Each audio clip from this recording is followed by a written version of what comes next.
for joining us on The Real Story. I'm Jenn Bernstein. Congressman Joe Courtney was in San Diego last week along with President Joe Biden, the Prime Minister of the UK, and the Prime Minister of Australia for a huge announcement involving a partnership that the three countries, who are longstanding allies, are embarking on together. The announcement is part of AUKUS partnership, a defense alliance that was formed 18 months ago. Australia will be pouring a lot of money, in fact, the most it's ever spent on defense, to assemble its own nuclear-powered fleet of submarines. Those subs will also include heavily guarded technology that the U.S. has only shared with Britain.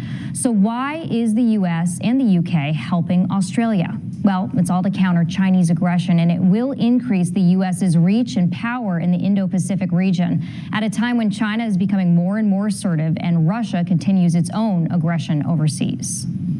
Our unprecedented trilateral cooperation, I believe, is testament to the strength of the long-standing ties that unite us and to our shared commitment of ensuring the Indo-Pacific remains free and open, prosperous and secure, defined by opportunity for all, a shared commitment to create a future rooted in our common values. Well, Australia's fleet will include Virginia-class attack subs, and yes, we know how to make those here in Connecticut. And yes, electric boat is part of the equation thanks to Congressman Joe Courtney. He's joining us right now to explain what the AUKUS Pact is and what this large investment for Australia's military capabilities means for the U.S. and for us here in Connecticut. So thank you so much for being here this morning. Great to be here. Yeah, great to have you in person. So important to note here that you are the second highest ranking Democrat on the House Armed Services Committee, as well as that you are the founder of the AUKUS working group. So you have your hands in all of this. First of all, can you just explain what the AUKUS Defense Alliance is to our viewers at home? So it is a new security alliance that was announced 18 months ago. The centerpiece is helping Australia recapitalize its submarine fleet, which today is diesel electric subs. It's a fleet of 6. And I've visited their submarine base twice over in Perth, and it's a great Navy. We work with them a lot and have been for years. Those subs are getting old, and they really had to make a really big decision about whether or not to recapitalize with existing diesel electric or to really go to a higher, more capable level with nuclear-powered submarines.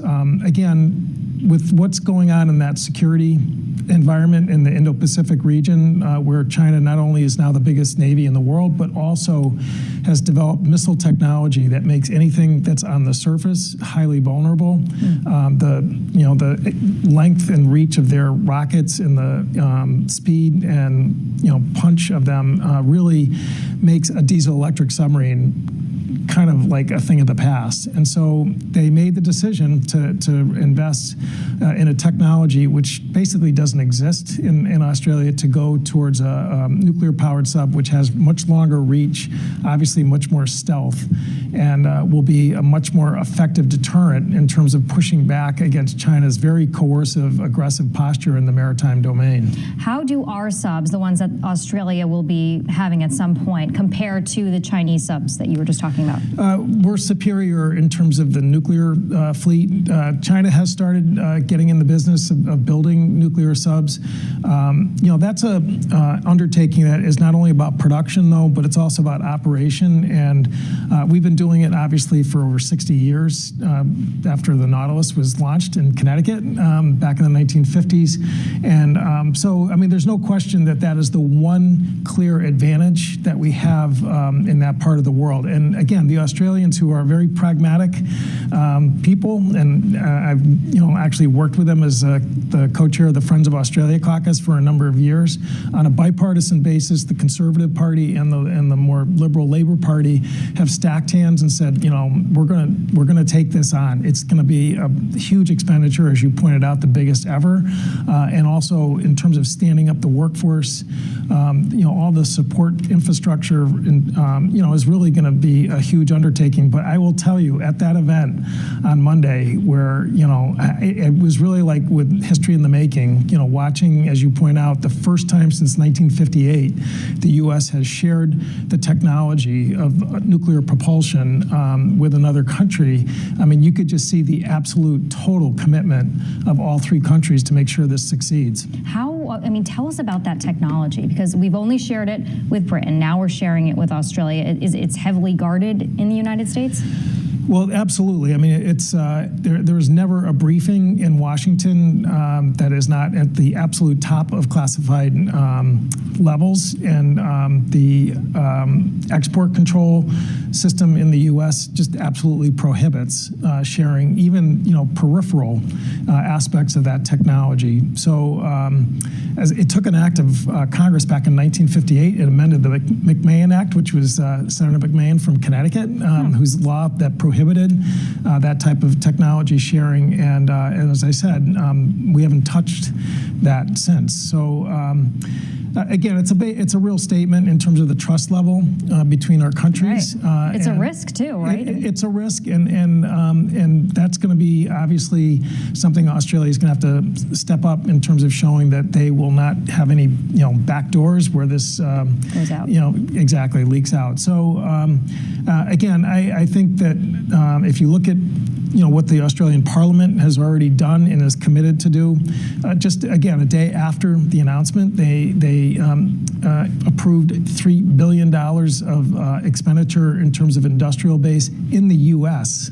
to help again expand the capacity, because we are going to have to build more subs to meet that purchase, which is going to be roughly in the early 2030s.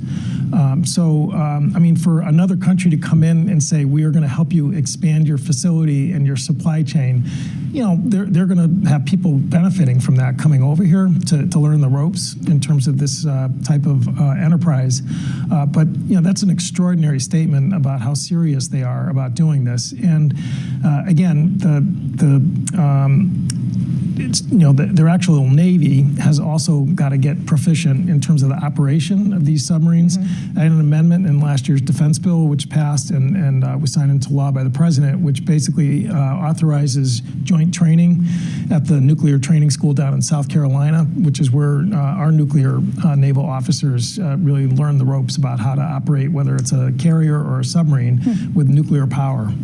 So we will be in training them as well? Is that part of the... Oh, absolutely. Okay. And the UK and the UK, which also has a relatively small nuclear submarine force, they are also going to be very active participants. Okay, so some of the money that you were talking about that Australia is giving to help build out the pipeline, I mean, I would assume that's in Connecticut as well, because they can purchase, it was explained to me, up to 5 of these Virginia-class submarines, and that would be built here in Connecticut. I know you said that could be assembled, some of them in Newport News, Virginia as well, but if they go up to 5, it's here in Connecticut. So Electric Boat is the general contractor on the Virginia program and will continue to be. So we still really are the hub in terms of that construction. But I will say this, I mean, if you really, even today, look at the extent of the supply chain network, it's in 48 states that feed into this program.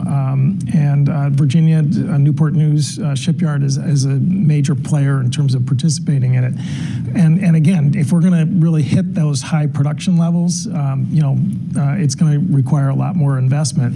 The omnibus, which was just signed at the end of December, put in $760 million of new money in terms of workforce development. Again, it's getting more contractors to participate as supply chain vendors, and also more facility, more building space for construction. I've been in Congress now a while, and we have never seen that kind of targeted funding Well, it an seems like we appropriations may bill, have and yet the president's new budget, which just came out a few days ago, doubles down on that. I mean, it's going to be, like I said, almost a generational effort to really enhance and strengthen our industrial base to take on this work. And you're talking about, obviously, in the United States, but you're talking about here in Connecticut, too, right? I mean... Oh, absolutely. Okay, how is Connecticut, I mean, we know how Connecticut's benefiting, but what's the extent to it? Sure. So today... On a scale. Because we've been in an upward trajectory. We've talked about this in past shows. Sure. But today, the top line for Electric Boat is roughly about 19,500 people. Again, about 2/3 of that is in Groton, 1/3 is in Rhode Island. Yep. With the existing backlog of work, I mean, we're probably going into certainly the low 20,000s in terms of where we have to go. Again, there's still a lot of churn with some older workers that are leaving the workforce. And with this work, I mean, it will have to go even higher than that. It's not unheard of, however. Back in the 1980s and 70s, EB's top line employment was definitely in the high 20s in terms of the number of employees that are there. So, again, this totally locks in that sector in the Connecticut economy for years, really for 2 decades. Because it's 2030s is when these subs are going to be built, and then I was reading the 2040s. There's more ships being assembled in Australia. Correct. Because during all of this rollout, they're going to be building their own shipyard in Adelaide, and there'll be a British design that will be also part of it.